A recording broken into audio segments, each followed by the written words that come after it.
Now you can go. Good morning, fellow Toastmasters. Today's theme is all about automobiles. This is a topic everybody can have some input on. Everybody has all kinds of stories in regards to cars. But first, we need a word of inspiration from our fellow Toastmaster, Kate, today. So if you have some words for us today, that would be amazing. Good morning. Thank you, Mr. President. In the theme, it made me think about traveling and our cars, and then about us as well. So to my fellow Toastmasters, an inspiration. May our cars drive us. May our cars be safe. May they stay mechanically without issues. May we also stay mechanically without issues as much as possible.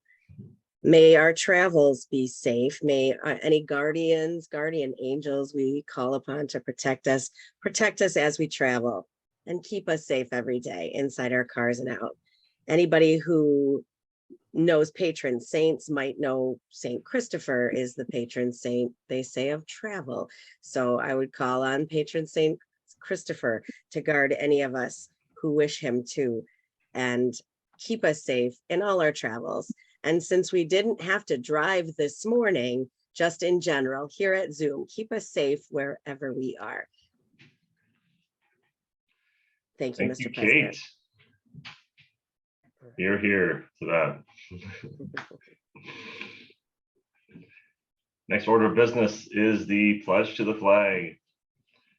I pledge allegiance to the flag of the United States of America and to the republic for which it stands, one nation, under God, indivisible, with liberty and justice for all. So I prepared a little PowerPoint since it's on Zoom. I figured, hey, I could do this. To kind of just go through a little history. I have a lot more cars than this. I think I've had 11 cars or 12 over the years. So I just picked a few of them. So I'm going to share my screen here. And let me know if you can see it.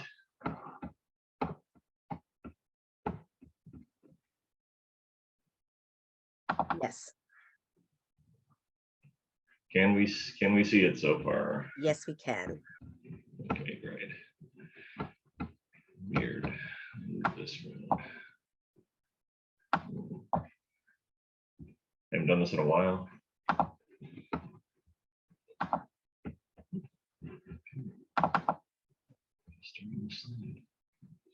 Can't see it.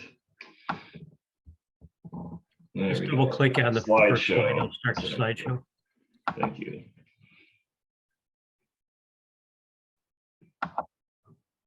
There we go. All about automobiles.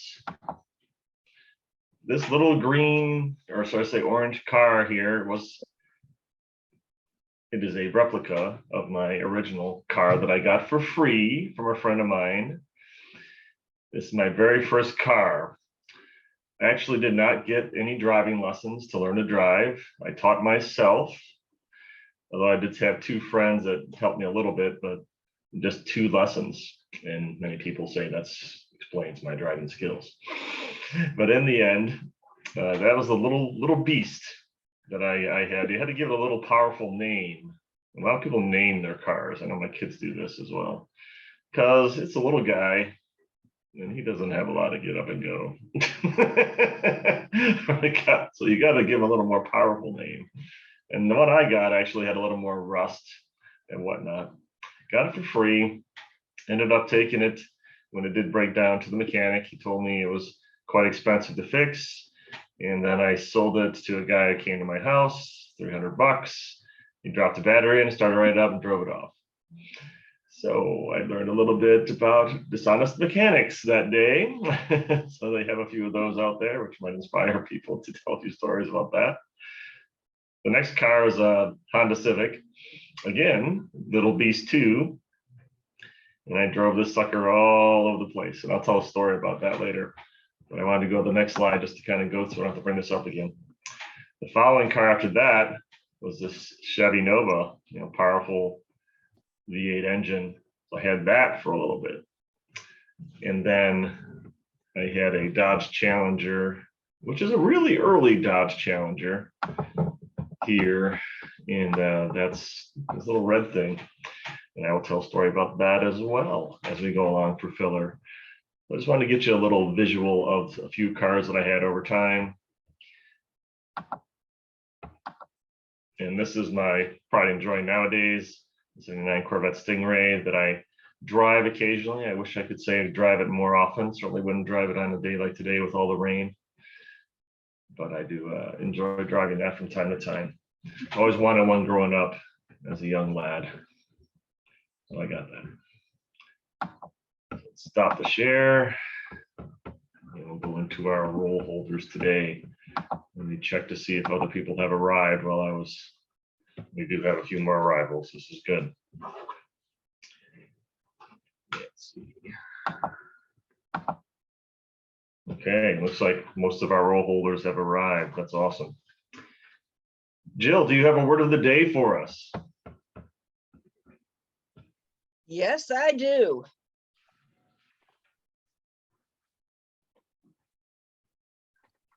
Could you tell us the word of the day, please, Jill? Yes, I'm working on it here. Horsepower. Nice. Okay, horsepower. The definition of horsepower. It was developed in the late 18th century to create a comparison between steam engines and horses at the time. It is the amount of energy required to lift 550 pounds, 1 foot in 1 second.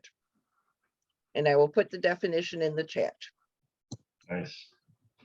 Try to use horsepower as much as you can today, especially in table topics. Speaking of table topics, I actually do not have a table topics master today. If someone would like to step up for that, that would be awesome. But if not, I will just ask random people random questions. They're always fun. And it will not be Margot. 5 in a row is enough. Unless she volunteers. Sherry, Dr. Gerald, Yes. I will volunteer for table topics. Oh, thank you, Phil. I know you didn't want to participate today, but appreciate you stepping up. Anyway. All right. Our next roll holder is Marty Johnston. He is the Master Grammarian. Marty, can you tell us your job duties today? Good morning. Good morning, Mr. Toastmaster, fellow Toastmasters, most welcome guest as our master and grammarian this morning. Pardon? As our master grammarian this morning, I'll be carefully listening to the ahs, ums, ers, pregnant pauses while we're speaking and report back at the end of the meeting. And as grammarian, I'll be also testing my listening skills and making note of any wonderful uses of the English language and any uses of the English language that may need help. And I'll report back at the end of the meeting. Thank you, Marty. Mr. Toastmaster today. Thank you. Thank you, Marty. Our quote master is Mark Crane, one of our newest members. Mark, do you have a quote of the day for us?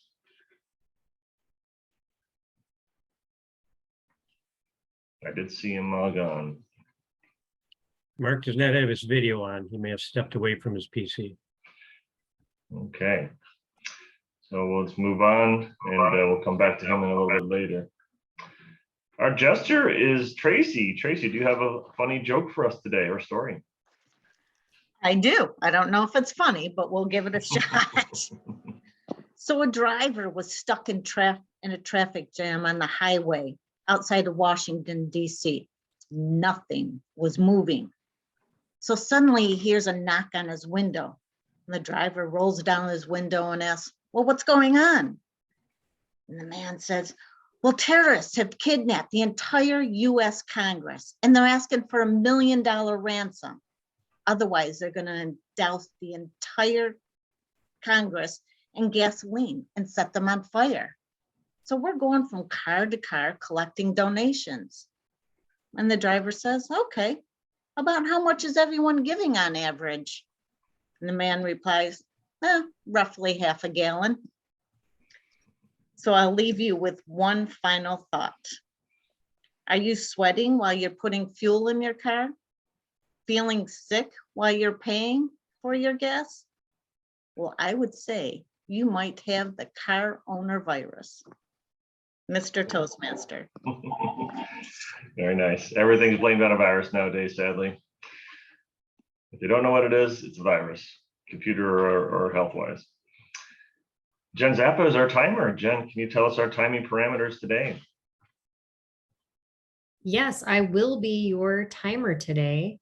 And I will be, hopefully, if everyone speaks for table topics for 1.5 to 2 minutes, for evaluations for 2 to 3 minutes, and potentially for speakers for 5 to 7, unless they tell me otherwise. You will see the green background at your minimum time, the yellow background when you're getting close to your maximum time, and your red background here when you have reached that maximum time. Thank you. Awesome. And I hope that people don't have too much horsepower so they go over time. Hope that doesn't happen today. Quizmaster Mike Licata, what is your role today? Good morning. Good morning, Mr. Toastmaster, fellow Toastmasters. My job this morning as Quizmaster will be to take notes during the meeting and make sure that everyone's paying attention by giving them the quiz at the end of the meeting. Thank you very much. Thank you, Mike.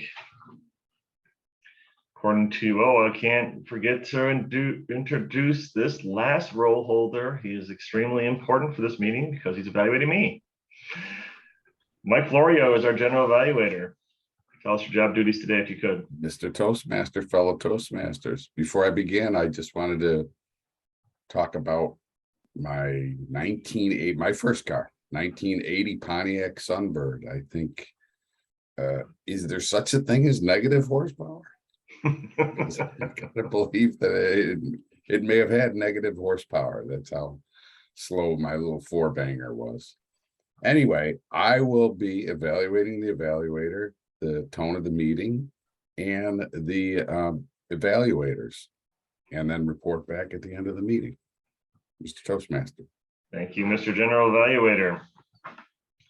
Phil, have you prepared a few questions off the cuff?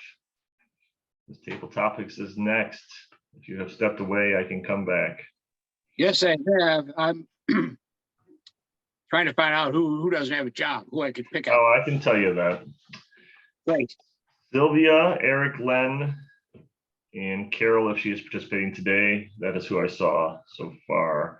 And I didn't want to pick on Margot because she had it 5 times in a row. So she wants mercy, I think. Steve is available too. Steve, oh, thank you. There you go. That's another opportunity. All right. Whenever you're ready. Okay, do your thing, Phil. All right, Mr. Toastmaster. Let me get ready here. And we shall proceed. All right. For those of you that don't know, at 8 years old, I started pumping gas in my father's service station in Gasport, New York, at the corner of Route 31 and Route 31 and Orangeport Road. So I knew a little bit about cars. Now, I'm going to start off with Sylvia. We had a lady, wonderful lady. She worked at Harrison's. She'd come in once a week in her VW back in the day when they first came out. Terrific gas mileage. She'd get $1 worth of gas once a week, $1 worth of gas. Would take her all week for her needs. Then she went on vacation. She came back and she told my dad and my mechanics, oh, we checked the oil, and it was always, she says, oh, for some reason, they told me I had to change all the fluid in my radiator. So I had that done. I didn't know that. Well, lo and behold, the VW at that time was air cooled. There was no radiator.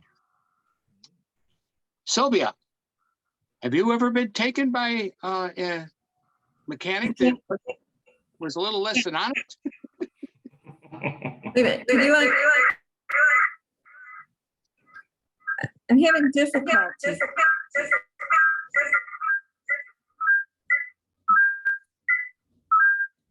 Do you have two devices on at once? It's echoing.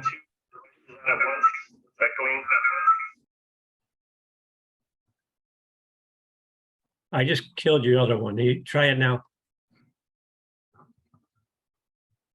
Go ahead, Sylvia. It's like she froze. We may have lost her. Maybe she Oh. had the other one because, yeah. Are you there, Oh, there she Sylvia? is. Okay, Yes, Perfect. could you hear me? yes. Okay, I'm sorry, Phil. Could you repeat that question? I'm sorry, I'm having difficulty here today. Oh, a lady came in. We serviced her regularly, a VW air-cooled engine. She went on a vacation, and one less than honest individual said she had to have her cooling system flushed and cleaned. There is no radiator. And we had to inform her of that. Have you ever been taken by an unscrupulous mechanic? I probably feel that way. Vehicles and me, it's just like this technology. We don't go hand in hand. It's very difficult sometimes, but I have found recently, every time I have taken my vehicle to, I won't mention the one garage, the gentleman there has been very honest with me and has said, you don't have this problem. Just last week, I brought my Kia to the vehicle garage down this road from me on Gasport, in Gasport, Rochester Road. And I thought we were going to need ball bearings in the back of the vehicle. And I was waiting for the bad news, thinking it's going to be thousands of dollars because everything now is at least $1,000 when you take your car in. And then he looked at it and he took the wheels off, drove it when he had the wheels on, of course, and said, there's nothing wrong with your vehicle. He goes, it must be the way your tires are hitting the road. They might be starting to cup a little bit. And he didn't even charge me to tell me this. I was so relieved. So before I left, I did need wipers. The front windows needed the wipers to be replaced. I said to him, okay, I will buy the wipers from you. Would you please do that? Take some money, because I felt bad. He spent over an hour, I think, looking at my vehicle, and he told me nothing was wrong with it. So that was the good news. This time I wasn't taken. Thank you, Table Topics Master.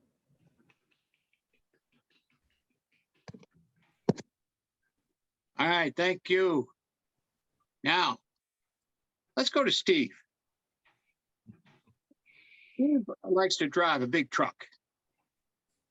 Now, I started driving on a 1952 Willys Jeep, standard shift with a plow. My father taught me how to drive it. First thing he did was take me up a hill and said, okay, here's a stoplight, you get going in a standard shift. That's a wonderful experience. You have to get that off the clutch, get it going. And I didn't stall it either on that first time. So you learn how to drive those things. And I took my driver's test in it. My father said, well, you passed. And he said, the reason is because he was riding the passenger side of the Jeep. And he said, he never wants to get in that thing ever again because it had no heat. It was the middle of winter. And it was a lot of fun to drive, though, let me tell you. Now, Steve, you drive a beautiful big truck. What was your favorite old car that you might have started on? Tell us about the horsepower, too. Okay, thank you, Mr. Table Topics Master.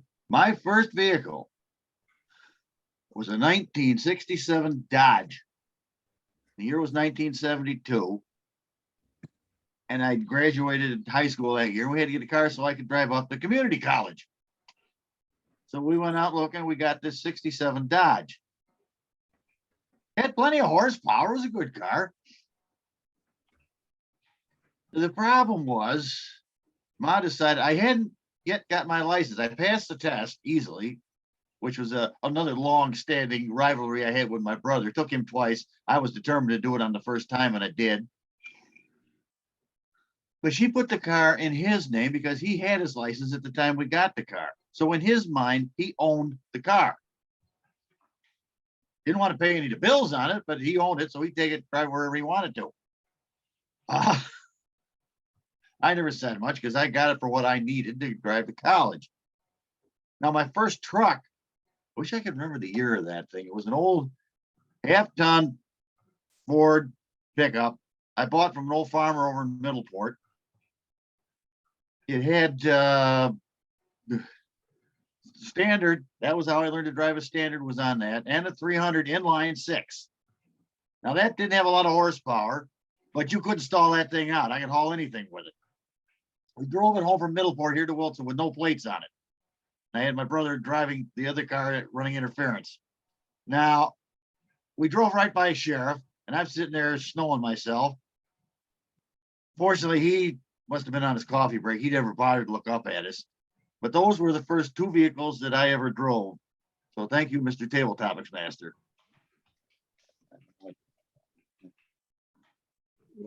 Right, Steve. Now, let's talk to Carol. Blizzard is 77.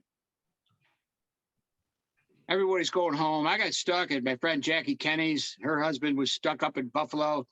My mother was on her way home. She's going down Sunset Boulevard. Car stalls. She tried to open up the door. She took her breath away. She got mad. She started praying. She got in that car, it was a big old Buick. And she started that thing up. My father was home. He had just gotten home on surgery. I think it was back then. And so he was sitting there, and sure enough, here comes my mother pulling into that driveway, driving right in that Blizzard of 77. Well, she got used to it because she was a nurse down in the Southern Tier. And one time she got in a big snowstorm, so she didn't know where she was going. So she followed a truck. She saw the light, so she followed it. Well, she followed right back into his guy's driveway. Lo and behold, she had to get home because she had to get back up to Buffalo. She made it home. Carol, let's hear one of your I know you're out in the country too. Let me hear about your famous snowstorm story. Carol? Well, I remember the blizzard of 77 very well. I happened to, of course, I was working as a nurse at Mount St. Mary's, and I had the day off, and I had gone to get my hair done. When I went into the beauty shop right there in Lewiston, where I lived at the time, things were fine. I came out and it was like I only lived just a few blocks away. I could hardly make it home, couldn't see anything. And, but, I made it home fine. And the next morning, I was in contact with the hospital. I called the state troopers, as a matter of fact, and they said there's a 20-foot snowdrift around the hospital. He said, just be in touch with your supervisor. And so they did come and get me the next day in a 4-wheel drive. And then I spent 2 nights sleeping outside the chapel on the floor with a few fellow co-workers. And I was very glad to get home a couple days later. Mr. Table Topics.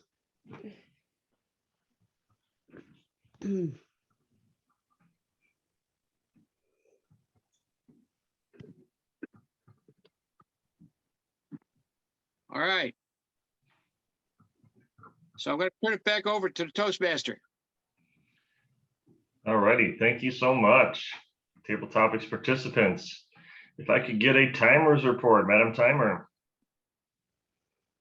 Thank you, Mr. Toastmaster. I'm going to say that all three of our contestants qualified time-wise. I did unfortunately get a little distracted with the beginning of Sylvia's start and forgot to start her time, but I'm pretty sure she came within time, and Steve came in at 1:49 and Carol at 1:31, so they both qualify. Thank you, Madam Timer. Could I get a Wordmaster report? Jill? Yes. Unfortunately, Steve was the only one who used it, Oh. which he was prompted by Phil to use it. He was. So- A reminder doesn't hurt, I guess. Yeah, but the other two, Carol and Sylvia, did not use horsepower. Yeah. It has been used by other people. Mike Florio used it twice and you've used it once. So there is my Wordmaster report to the current time. Okay, it's maybe a little lack of horsepower this morning. We'll see. So no need for a vote. Yeah, Steve is the only one that used the word of the day. So I showed you a picture of the Little Beast 2. That was the blue car. My cars have very glorious endings for the most part. I experienced this car's end on the way to Vegas after a very long road trip, about an hour outside of Vegas, I'd say. Car just overheated, ended up being the piston rings blew. And I got picked up by a cop with one of my friend Damon, and we got taken to the border where we rented a car, drove it back to California, got AAA, got the car towed to a mechanic. The mechanic told me how much it would cost to fix. I did not have very little money, being that I was on a road trip. And so I didn't know what to do. So I said, well, how much do you want to buy the car for? And he just looked at me, he was like, well, I want to buy the car. And I said, it's got brand new tires on it, and that alone can make you some money. And he said that give me $20 for the car. So taken again by a bad, maybe dishonest mechanic, I don't know, for $20. And then I had to take the rented car to March Air Force Base in California and took a military flight to Fort Drum and a bus all the way to Niagara Falls. So talk about a crazy trip there, as my car failed me in the end, but it was pretty close to the end of the trip, I will say. So we did have a good time on the trip, and the car just didn't make it. Little Beast ran out of horsepower and energy. We only have two speakers today. Beth was not feeling well, so she didn't make it today. So our evaluator one, Anne Marie, also dropped out. And Marty did step up for evaluator 2. Marty, did you look over Mark's project online? Did you have a chance to do that? He was a volunteer as of last night. Marty appears to be offline right now. Oh, there he is. Hi, Gerald. Yes, Hey, Gerald, yes. I am all set with Mark's evaluation. Okay, great. Would you like to introduce him? We'll have him be, even though it's listed as 2, speaker number 1. Yes, thank you, Mr. Toastmaster of the day, fellow Toastmasters. Mark is speaking from the Pathways this morning. Presentation Mastery Level 3, connect with your audience. And his purpose is for him to practice the skills that are needed to connect with an unfamiliar audience. The time is 5 to 7 minutes. Back to you, Mr. Toastmaster of the day. Thank you, Marty. And if he kept the same title, his title is My Generation. Mark Campos. Thank you, Mr. Toastmaster. Fellow Toastmasters, good morning. No, this speech is not about the song by The Who, but to quote the song as sung by Roger Daltrey. During my speech, I will be talking about my generation. And that generation is Generation X. Fellow Toastmasters, throw up a hand if, like me, you were born between 1965 and 1980. I thought there'd be more. A lot of cameras off. All right, I read my audience wrong. Anyway, but that's us, Generation X. We are sandwiched between the baby boomers and the millennials, which I guess makes us the middle child of generations. We're children of the 70s and 80s, which was a time of major societal change. Among other things, we've been labeled the latchkey generation. We've been labeled the MTV generation. Amazingly, we can remember a time when music was on MTV. We've also been called the slacker generation, and I guess that's supposed to be a slight against us, but honestly, I sort of like the sound of that, actually. Don't knock it till you've tried it. But I want to share with all of you why our generation is so incredibly awesome. First and foremost, we are highly independent.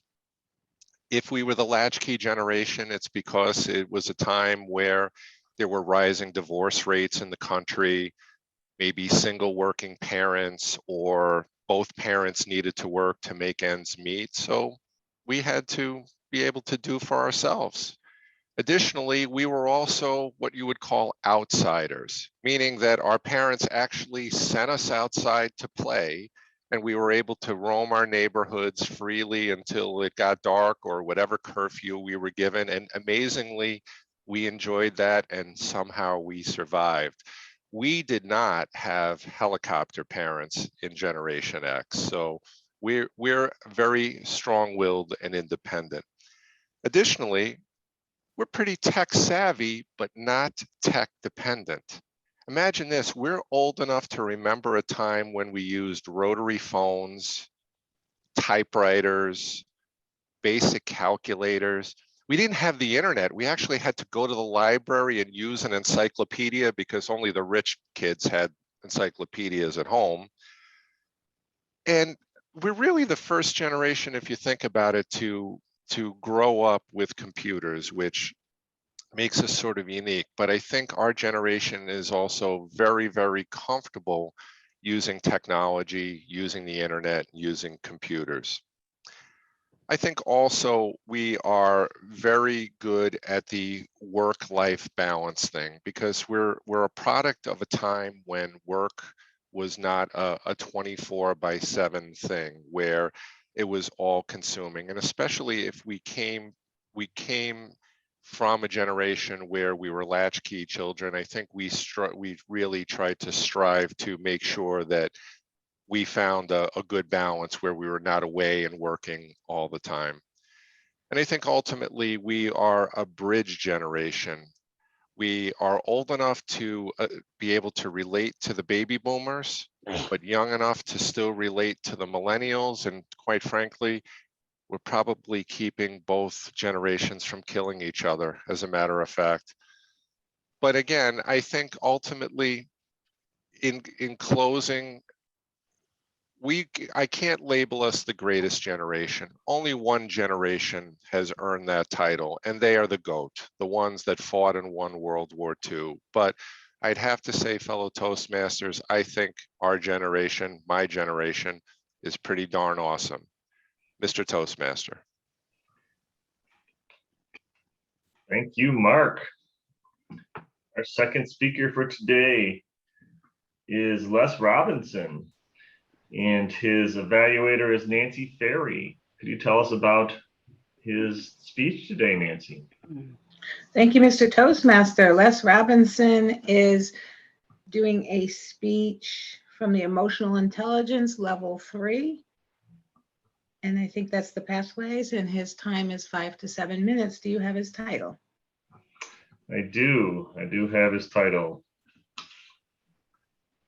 Thank you, Nancy. Les's title today is Understanding Emotional Intelligence. Les Robinson. Thank you. Today I'm going to do my third speech is on understanding emotional intelligence. I've been in Toastmasters for over 10 years and I've done a lot of speeches. But this one was the first one that I actually, when I opened it up, I looked at it, usually give myself about a week to prepare for a speech. And I realized that you got to take notes, which I'm not going to review with anybody for 2 weeks, which I've been doing for the past 3.5 weeks. And as I was going forward into this, I thought, well, I'll just do it notes for a couple of days, give my speech, everybody wins, yay, yay, yay.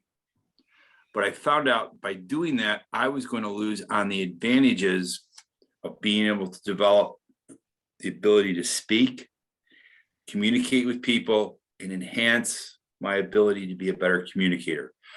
Basically, what it would do is give me better horsepower in my presentations. Now, in all of the years I've done speeches, I may have had little cue cards or understand the speech, but I'm going to be using the presentation guideline as part of my speeches because I do not want to miss any of the key points in this speech. And I would highly recommend, if anybody's looking to be a better communicator, to dealing with people, this using of emotional intelligence is a very good thing to help promote yourself, be a better communicator. And I noticed after a week and a half of taking notes, I was noticed how things were being reframed with clients and people. It was a win-win across the board. It was more of a self-evaluation of myself. And what I liked about this, very important, was the importance of understanding and manage your feelings of self-emotion. I think sometimes when you talk to people, you don't put that in check. You kind of just go forward. And what it did is made me recognize my emotions. And by doing this, and I will not go through this because these are all personal things, is I was personally able to recognize pluses and minuses in my speech. And I was developing self-awareness, which I've been in sales all of my life. It's something that I had, but I never paid attention to it. And I understood my responses a lot more effectively. Once again, I understood what I was saying in my responses. Okay, so if you're in Toastmasters and you want to find something to help develop this thing, I was able to anticipate my needs of my clients, my friends, by what they're speaking. I wasn't just like, oh, jumping out. I'd be like, oh, let's listen to it, anticipate it. Once again, doing the notes for 3.5 weeks, and I'm still probably going to continue to do that, which was a great thing. Now, there was motivation, internal, external, which and the group dynamics. I noticed when I was dealing with groups of people, after about a week of this, I noticed a different change in the shift in the talking, which was a win-win. I also, when you do your little diary, and I was doing self-evaluation of myself, and I realized that, wow, I was making some really bad mistakes, which I improved on. And it's very important. And also what I was able to do is I was paying more attention to the challenges that were in this, that when I was doing this, I realized, wow, I was improving myself. I was recognizing the emotional triggers, okay? And this is very important, is what was triggering me to do these little events.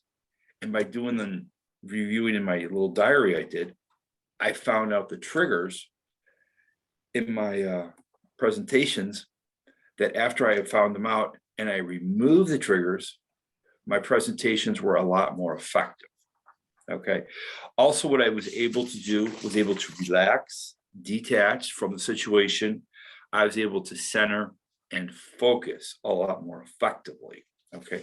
But the big thing was I was able to reframe negative thoughts, which you would come in and you would talk, you would deal with people, but I was able to reframe them. And coming back to keeping a personal diary and following this very immersely, because I started off as like, who cares? And I realized after about 2 days how important this was, is I was able to reframe negative thoughts, focus out, and better control, which was a win-win across the board.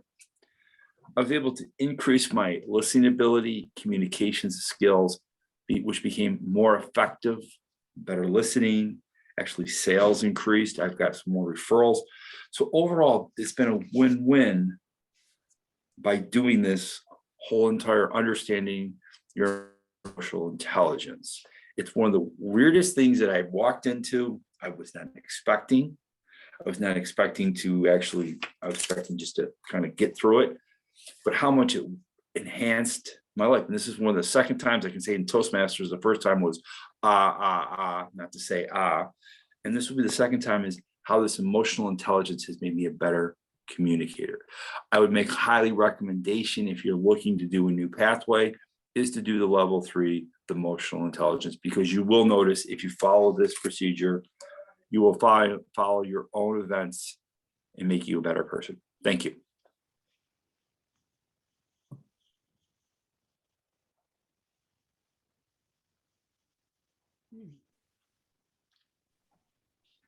Thank you, Les. Madam Timer, how did our speakers do today? Of our 2 speakers, we did have 1 qualify. Unfortunately, Mark did not make time. He came in at 4:18 and Les came in at 5:35, so he does qualify. Okay, no need for a vote. I will say that in Mark's defense that I did recruit him as alternate speaker a little last minute, so he did step up to speak today and entertain us all. I don't know if that counts as a defense, but it is. It's all your fault. Thanks for taking a bullet for me. I'll take the bullet for you, Mark, no problem. So no need for a vote today.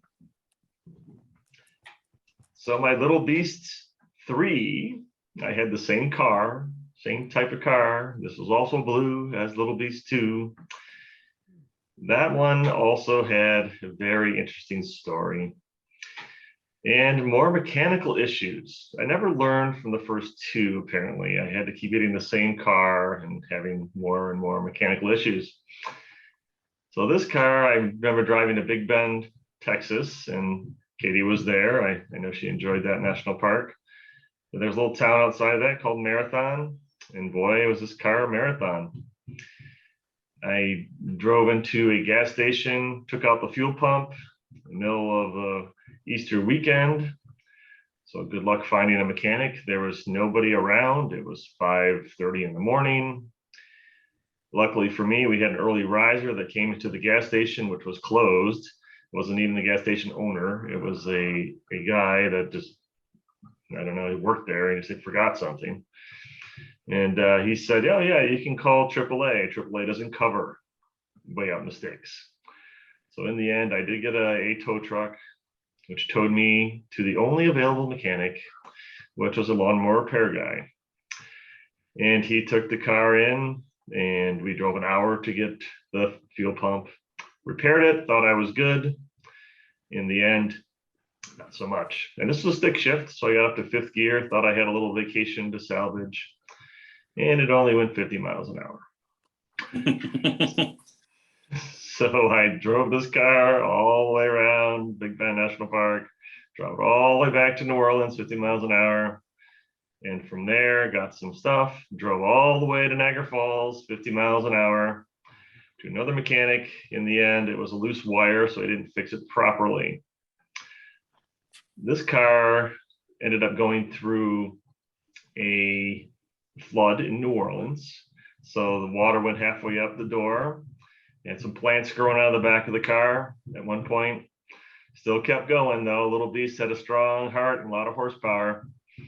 In my mind, it had a lot of horsepower. And in the end, I remember driving on the freeway near New Orleans and the brakes gave out as I was driving. So I drifted off into the shoulder. Eventually there was no shoulder. And it was like a Dukes of Hazzards moment through the air, through a fence, a chain link fence. Then I hit a week-old Dodge Intrepid at a corner. That was good because I didn't hit a house. He was not happy. He came out yelling at me.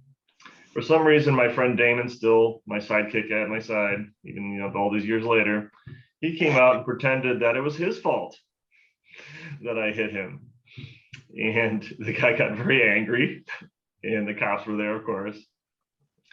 But in the end, it wasn't his fault. It was my fault. It was a mechanical issue, and I had to pay for all that. So after that, I decided there'll be no more Little Beasts. At this part in the meeting, like to, except for my children, They were definitely little beasts and became big beasts actually as well. At this point in the meeting, I'd like to introduce our evaluators. Marty, are you ready to evaluate Mark Campos? Yes, Mr. Toastmaster of the day, I am. Great, go ahead and do that. Okay. Thank you, Mr. Toastmaster, fellow Toastmasters, and especially Mark. I'd like to applaud you, Mark, for taking on the role of speaker at late notice. As Gerald mentioned, we greatly appreciate you doing that to fill our agenda for the day. Mark's goal for his speech today was to engage the audience and connect with us. And I feel that you did accomplish that goal, Mark. Right from the beginning of the speech in the introduction, you asked the question if anyone was a member of Generation X, and you gave us the span, the time from 1965 to 1980. And you gave us examples that we could, that generation could relate to. I thought that was good. And you used humor. And when you were being humorous, you had a smile on your face, which is important, that your face matches your body actions. And you did just that. I did make note of a couple things while you were speaking, Mark, a couple things that I noticed. There were a couple times when you had your hands clasped, but then you rebounded and you used them to explain what you were talking about in the Gen X. Let me see. The second thing I jotted down, I know that you spoke at last minute, but what I would suggest to have a hip pocket speech that you're familiar with, that you know that you would qualify for time, and use that in instances like today when we need a second or third speaker. You could fill in and perhaps work on that when you have free time. And the third and last thing that I would suggest is at the conclusion, it seemed a sort of a quick end. And I know you said the greatest generation was the World War II generation. Perhaps give us a why you feel that, or if there was a connection between the Gen X, maybe a similarity or a major difference. And you could explain that a little bit. And then I liked how you closed and you said the Gen X is an awesome generation. And perhaps at that point, when you said it's an awesome generation, just go back to the body of the speech and say why it's a excellent generation. You know, you mentioned your main points are highly independent and they're tech savvy, not tech dependent. Mark, I wish you the best on your remaining speeches. Have a good day. Thank you. Back to you, Mr. Toastmaster. Thank you for stepping up, as well as evaluator 2, Marty. Or evaluator 1 in this case. Evaluator 2 is Nancy Ferry. Are you ready to do your evaluation? I suppose I am. All you. All right, Les, thank you so much for another fine speech on emotional intelligence. It's such an important gift and skill and something that we all need to practice. As you approach the camera, I was impressed that you moved out of your corner, as I've heard suggested in your previous speeches by evaluators. It really made you come more to life, being closer to the camera. That kind of laid back thing was, I don't know, for me, it felt a little bit distancing. So I'm congratulate you on that. Your use of gestures, you engaged us into your passion about emotional intelligence, And as always, you come through with interesting and a very strong presence. The content was great. The introduction drew us in to where you wanted us to be engaged. Your voice, you're always enthusiastic, sincere. Your pitch, your rate, your speed were engaging. The tone was excellent.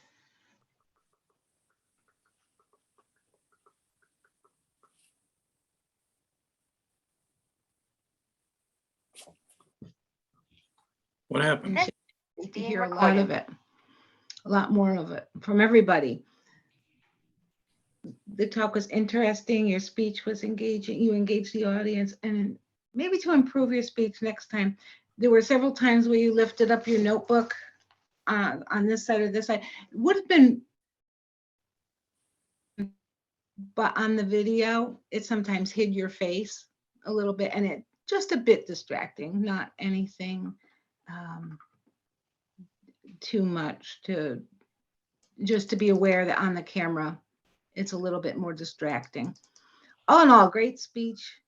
You excelled at bringing us a very powerful message about emotional intelligence, and I look forward to hearing more speeches from you, as they're always engaging and very inspiring. So thank you very much for sharing that with us today, Mr. Toastmaster. Thank you, Nancy. Madam Timer, can I get a timer's report on our evaluators? Yes, you may. For our evaluators today, Marty just snuck in there with the buffer at 3:15 by a hair's breadth there. And Nancy, there was like a little jump there, so I stopped the time for a second because I wasn't sure what had happened, and I thought we may have lost her, but she did qualify for a time as well at 2:27. All right, awesome. So Len, if you could put up a poll for a vote, that would be amazing. More car stuff. Some people think because I have a little sports car there that I'm a car guy. I have a lot of patients that think this. They come in and they ask about if I still have my car. They ask about all these car things. I have one that literally tells me every car show that is going on. Every time he sees me, he says, have you gone to this one? Have you gone to that one? I am not a car guy. I like cars. They're very functional. I like looking at them, but I don't go to every car show. He seems to think that I do. But I have gone to car shows. I did go last year. I brought the grandkids to the all-car car show, and there were so many cars there. It had to be over 300 cars. There was a hearse that someone brought, and they had a fake body in the car. And they said that it represented his ex-wife, which we thought was hilarious.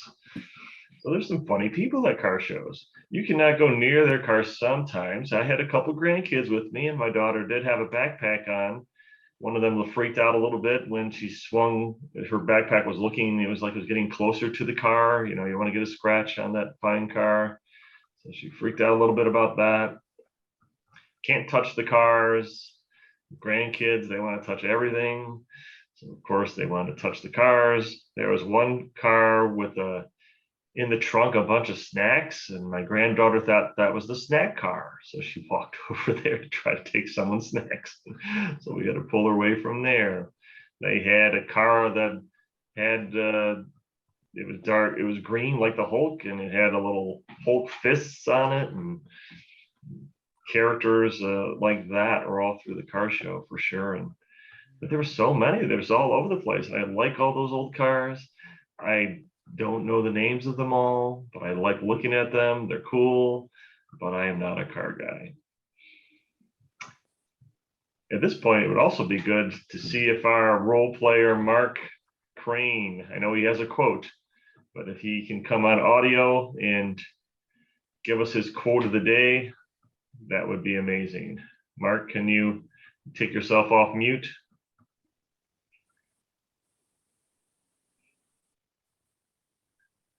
There he is. Mark, do you have a quote of the day for us?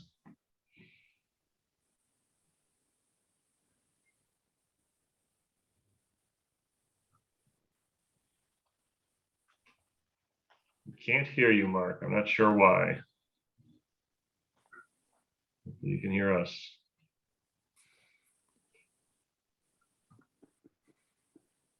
Well, looks like a technical issue there. We did our best to get Mark in here with the quote. It seemed like it is going to work out here. So we did our evaluations. We have did our vote for evaluators. At this point in the meeting, probably we should introduce some of the job holders and tell us how we did in regards to various things. So the first job holder that I'd like to bring on board here is our quiz master, Mike Licata. Let's see if we are paying attention today. Good morning, fellow Toastmasters, Mr. Toastmaster. What was Steve's nickname, or excuse me, what was Dr. Steve's nickname for his first car? Little Beast. Thank you. That wasn't make sure what it was, okay. And what was Steve Smith's first car? 1967. There you go. And where was Carol Ann during the blizzard of 77? St. Mary's Hospital. Hairdressers. Yes, the hairdresser. Yeah, gotta be different. And what are some of the nicknames for Generation X? I heard a few of them are put- Best generation ever. Blackers. Slacker. That works too. And my last question is, what is Dr. Stevens which car is Dr. Stevens most proud of right now? His vet. 79 vet. Nice vet, There you go. Tony. Those are my questions, Mr. Toastmaster. Back to you. Thank you, Mike. It looks like we were paying attention today, so that's great. Master Grammarian, Marty Johnston, how do we do in regards to the use of the English language today?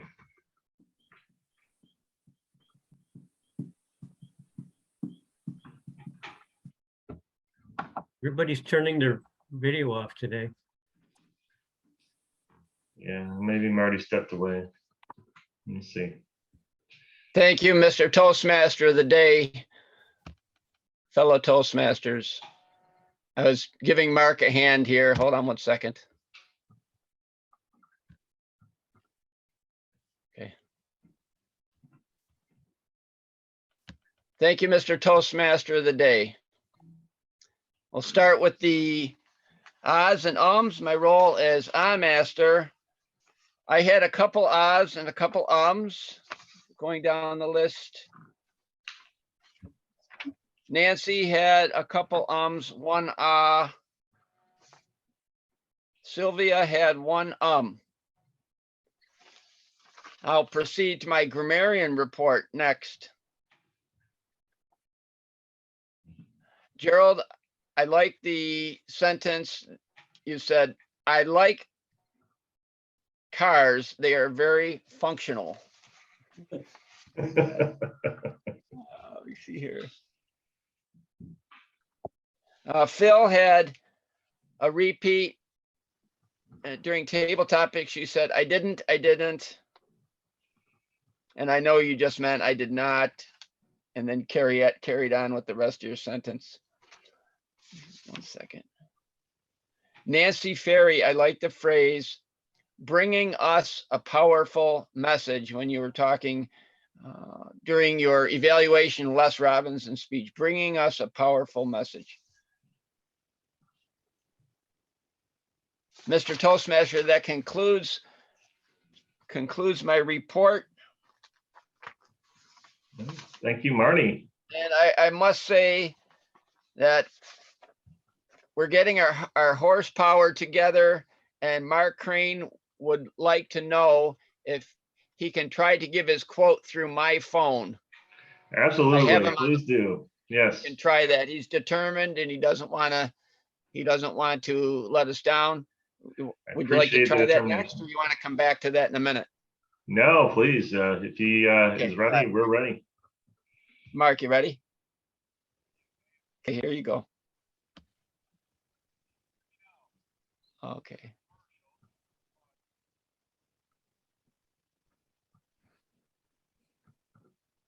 You're on mute. Go ahead, Mark. Yes, slightly. All right, I'll speak up. Sorry about all the technical problems. We'll get these ironed out. This is very attuned to the things that are going on in the world today about leadership and justification. This comes from Woodrow Wilson during the time of World War I and our participation in that war. When men take up arms to set other men free, there is something sacred and holy in the warfare. And that sounds vaguely similar to a lot of the leaders we have today. They justify their cause in terms of themselves. But it was true that we did take up arms against the Hun, and the outcome did help. Thank you for allowing me to participate today, and we'll work things out. Thank you. Thank you for your determination, Mark. I know we tried to get you in there a couple times, so we appreciate you sticking with it. Not everybody does, that's for sure. Mr. General Evaluator, are you ready to give your report? Mr. Toastmaster, thank you very much. Well, certainly the meeting had its challenges. There's no doubt about it with the technical situation. Len, awesome job putting it all together. Dr. Gerald, great job with kind of powering through all of the ins and outs of working with the technology. I thought your theme was really fun. I thought it was a great theme, and your stories were very interesting. I have to say that some of your stories of when you travel are really interesting always, but they're always, everything goes really smoothly, right? And when you tell the story of the trials and tribulations that you have with that car, that is comedy gold right there. I mean, I was dying that was that funny. So the fact that you drove a car 50 miles an hour across the country and turns out it's a loose wire and everything was fine. I mean, that's not your typical, well, we went here, we saw this and that was wonderful and this and that. That changed the whole trip, and I think that made it even more memorable. So I really enjoyed that part of it. Our going over to our evaluators, Marty and Nancy, they both did the sandwich approach, and Marty did a great job. He started out really with applauding Mark, which that's important because Mark stepped up, and that's what we do as Toastmasters. So he basically did a hip pocket speech, but he missed his time a little bit. Now, Mark could have maybe added a little bit more fluff at the end there, but he ended it when he did, not maybe knowing, and that could be because it's online and the technical part of it. But he noticed, Marty, I think he noticed the hand clasping. I saw that a little bit, so he pulled that out, and I think he did a great job of giving Mark some feedback on what he could do to possibly make the speech even better. So kudos. Nancy, I thought did the same thing. She immediately pulled out of there that Les came out of the corner and he was in front of the camera. And so Les took that criticism, I wouldn't call it criticism, but you know, that little coaching there and decided to come forward on it. And I think if she also brought out the notebooks, where Les was, it kind of took away a little bit from the speech. Even though Les didn't want to tell us what was on there, he could have said kind of what it was on the list.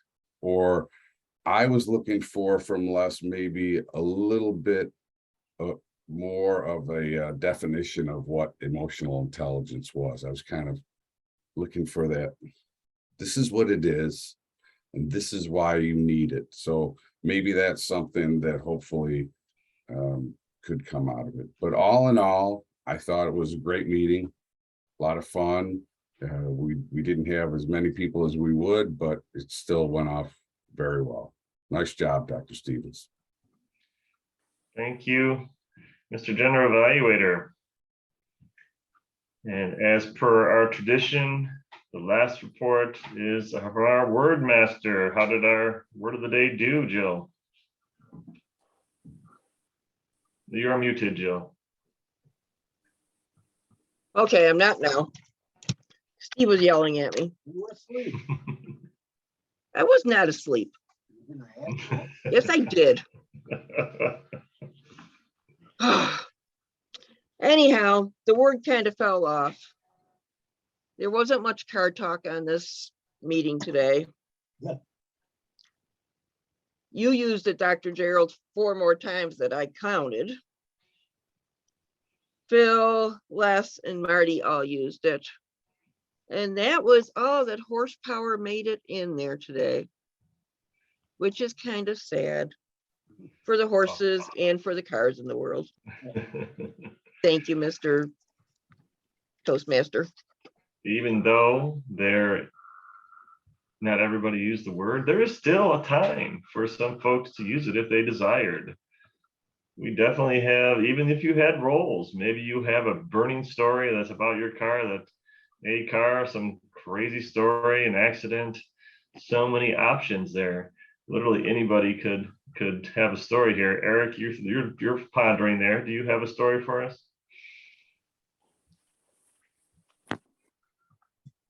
Hi, yes. Sorry, I was jamming to the song GTO.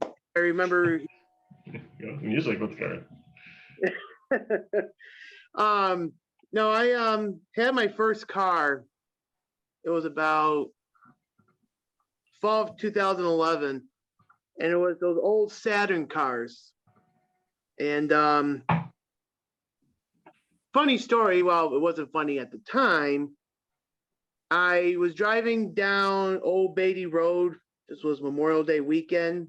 Had dropped my mother off at work because, you know, the boss man had her car and his car was in the shop. But anyway, I was told not to go down Old Beatty because there is prone to deer activity. So stupid me, I didn't listen to mother, and all came out. Here comes a deer, and I just hit the deer on impact and had a nice dent on the car. So I killed the deer. Car didn't suffer all that much of a damage, just the hood, just a bit dented. But called mother, told her what happened. She scolded me. It's like, I told you not to go down that street. So I had to hear her yelling at me. He's like, So that was my history with a deer hitting the car. So, or no, as is me hitting the deer with the car. Yeah. Definitely got to watch out for those animals. So it's a very common thing we have to do, especially out in the country there. Mhm. I feel like Len Thornton's probably got a car story that he might want to say or tell. I don't know. I just feel like he does. Anything to do with the car, Len, that you'd like to talk about? Well, my first car was 1971 Satellite Sebring. I actually bought it 2 months before my 16th birthday. I was that anxious to drive. And it was this god-awful green color. So I quickly went to work doing some body work and painting it. Skills I developed on the fly there. But sadly, it had seen 8 Buffalo winters before I got it. And it had a unibody frame and it was pretty well rusted. And after driving it about 4 or 5 years, summers only at that point, this was the good car and we had winter cars. It succumbed, I don't know what the past tense is, to the ravages of salt in Western New York. And I had to junk it. Pretty bittersweet moment to say goodbye to that. I didn't name it, but my first was your first is always memorable. Thank you, Mr. Toastmaster. No. Kate, do you have a car story for us? She's pondering. Maybe, I guess. I remember you telling me a Since we car have time, story. I guess since we have time. My first car was kind of a hand-me-down car. From my mother, and it had been used, but I was thrilled. It was a Saturn also. And on a Monday, so I was a teenager, I was a senior in high school. After school on the Monday, I was giving my girlfriend a ride home when out of the blue, another classmate of ours decided to back out of his driveway into my car. He started backing out, so I slowed down. This was around 3:30 in the afternoon on a Monday. I started slowing down because I saw him kind of coming out fast. I'm easing putting on the brakes. And then he stopped and he pulled back into his driveway a little bit. So I thought, okay, so I kept on going and built speed back up again. And he immediately backed out of his driveway into her side of the passenger car, flipped us around into the ditch in front of his house. And at first I didn't know who it was, but we got out of the car. Everybody was fine, not the car. It was freaking totaled. I'd had it for like 2 months, finally had a car, and I was livid because the kid immediately, two boys who we were graduating with, we were graduating seniors like a month later. And the kid goes, "Oh my God, I was drunk." And I was like, it's 3:30 in the afternoon, but I know these boys, and they had gone home skipping school to get drunk before tennis practice or something like that, and then backed right out into my car. I was so pissed, but by the time the police came, it had worn off and we just didn't push it, and I wasn't trying to wreck his life with a DUI backing out into my car, but is what it is. So I guess that could have been a speech at some point, but oh my God. So that's my first car story. I had it for about 60 days. Thank you, Mr. Toastmaster. No problem. And Len put a car in his background there. Was that the car you're talking about, Len? Yes, that's what I thought. Nice. So you can just bring those up really quick.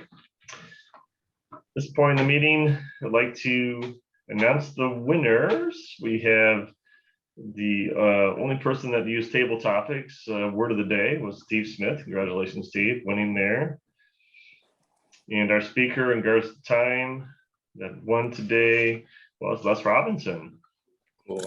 Congratulations, Les. And who won our evaluator contest today, Len? That would be Marty. I did text you, but maybe you're not following text. Oh. Marty was our winner today. All right. All right. Thank you, Len. Congratulations, Marty. Good job. For next week, the Toastmaster is David Jones. The speakers are Krista Glopper Banks. Do we know if she renewed, Kate? You're muted, Kate, sorry. I do not believe so because of her work schedule. Okay. So Jill, if you could just take her off the schedule. I did take her off already. Apparently you're just reading the old Step schedule. behind. So Yeah. Thank you. Yep. My crack officer team already on it. Love it. No, I'm not that crack, but yeah, I did that. So there's an opportunity to speak for next week. If no one takes it, I will probably do it myself. But also we have for next week as speaker, Mike Hayes. Hopefully Marty can reach out to him and he can do his second speech. He did an icebreaker. And Tracy Farrell is listed as speaker. Alternate speaker is Steve Smith. And we'll have to get a hold of David Jones. Hopefully he's out from the mountains or wherever he has been traveling. Do we have any announcements today? Well, I will make an announcement. Our open house meeting is going to be the second Thursday of November. I think it's the 10th. And I will strongly encourage all of our members to try and meet at the YWCA instead of meeting on Zoom if at all possible. It will look much better for anybody who actually shows up if we do get any visitors at the YWCA. Which when I do publicity on this, I'm going to encourage people to come to the Y for the meeting, because in person, I think the new member gets more out of it. So that's my announcement. Okay, great. And we'll be working with Eric and the officers and anybody else who wants to promote and bring in new members here. Marty, you have an announcement.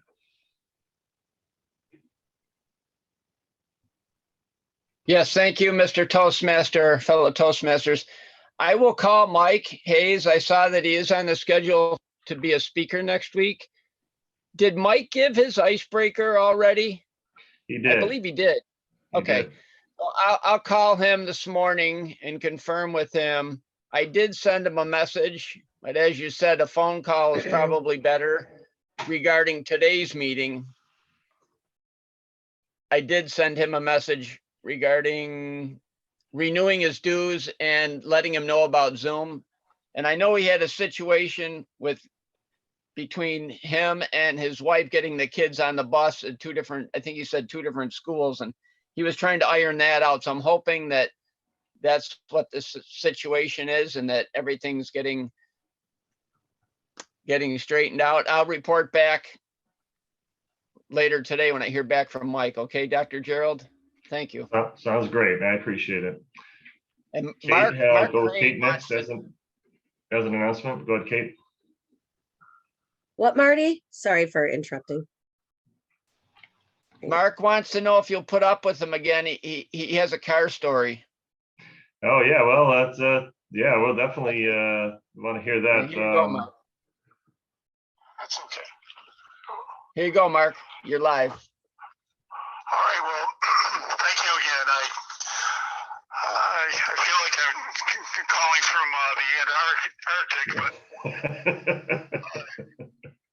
this is humorous, and it was a real pain in the arse going between two schools back in 1983, between community college and Niagara University. And the day before had snowed, and I had to put the motorcycle up for the air. As a matter of fact, I had to push the motorcycle home 10 miles because I couldn't ride it. And so the next day I got the Impala out. It was a 1969 Impala. And I had to close the doors with a clothesline. Oh, wow. And right around Wheatfield High School, I got pulled over by a Niagara County sheriff. And he just got the book out and he started writing. And he kept walking around the car and walking around the car. And when he came up to ask me for my license, he said the following: "Hey, Jethro Bodine, let me see your license." And for some younger people, Eric, Jethro Bodine, we know what show he was on, right? Eric? And well, for the day I was a Beverly Hillbilly. Oh. And I tried to explain. And I said, well, I'm going between two schools, and this is my winter car. And he goes, if I see this on the road tomorrow, I've got 12 citations written up for you. And I was political science and going to ROTC at Niagara. And community college, I was doing criminal justice. And so doing a tap dance and a quick excuses, he let me off for the day. And he also knew that I probably was so poor I couldn't pay those tickets. So he goes, if I see you on the road, we'll be getting to know each other tomorrow. And that's my story, and I stick to it. And thank you. And you know, technology is not my better half, but we'll work these things out. And thank you for letting me talk again. All right, thank you. Okay, Kate, do you have an announcement? Yes, thank you, Mr. President. And thanks, Mark, for joining us. And I chatted you, but I'm imagining with your tech issues, you couldn't see it, but I'll follow up with you. If you are still portraying Santa Claus like you did in the past, I have an opportunity for Santa Claus, but I'll follow up with you on Facebook or text. In any case, tomorrow, I just wanted to say a thank you in advance to some of our members, because tomorrow is the date that the DECA High School demo meeting is happening. Every year, Kristen coordinates a demonstration meeting for the new DECA class of Toastmasters students to see what Toastmasters is all about. And so we're doing an abbreviated version to fit into the class time. And thank you very much to Nancy Ferry for speaking, and Eric Schneider for evaluating, and Len Thornton for being general evaluator. Kristen will be our timer, and some of the past students will fill in some of the other roles. It's not a full meeting because we have about a 35-minute class space time to do that. So we're meeting up at the Lockport High School at 8:15 tomorrow. I am very grateful for those of you who stepped up. If anyone else is interested, you are most welcome. But we also will have opportunities through the year to continue collaborating with DECA as always.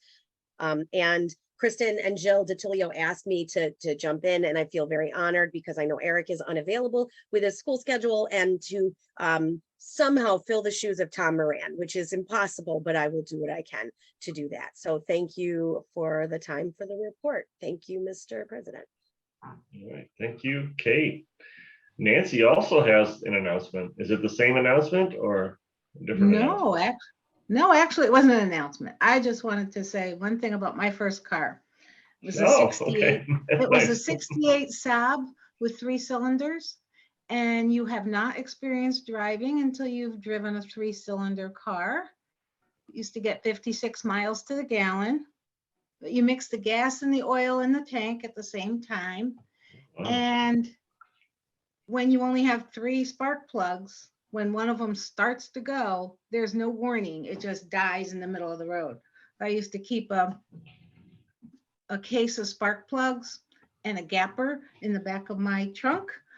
And I just get out, boom, boom, boom, change the spark plugs, and I could get up that hill. That's awesome. Love it. Love it. Good story for sure. 3-cylinder. I didn't know they made them. That's pretty cool. 2-cycle, I think.